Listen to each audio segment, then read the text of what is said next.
Families do look for ways, though, to manage the pressures of a pandemic and trying to rebound. Animal tracking is suddenly gaining some newfound popularity. Chris Conte is showing us what it might be, something that could help your family get through these next few months. Park Ranger Tim Popolo is not a hunter, and yet he's on the hunt for something. Right, here's a good animal track. This is raccoon. A fresh fallen snow gives Ranger Tim a blank canvas of sorts to rediscover life around him. Right here we got 5 on the front and 5 on the back foot.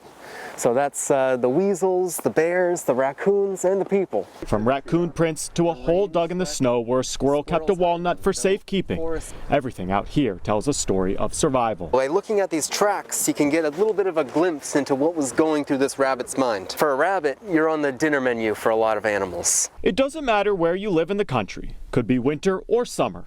Right in the middle of the city on our walk with Ranger Tim, he spotted a great horned owl who hangs out here year-round. It's all about learning where to look. And once you find the track, this is where the fun only begins. Because now you get to think bigger scope. Where is it going? What is it doing?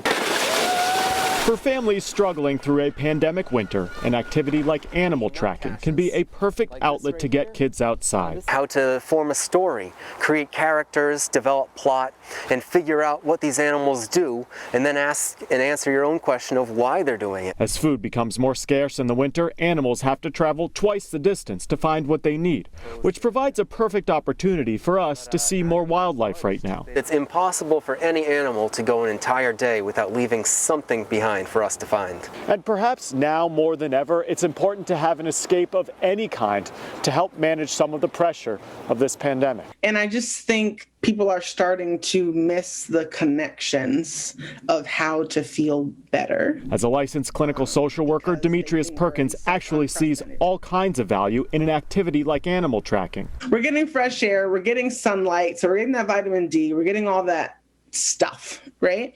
But then we're also moving our body, which is huge.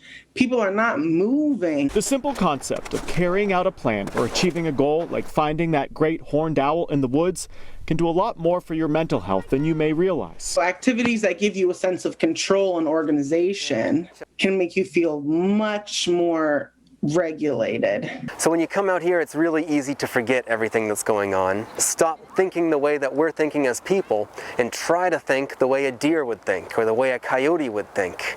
And this exercise really helps you see the land in a whole different way. A whole new way to see the world at a time when so many of our worlds have been turned upside down. I'm Chris Conte.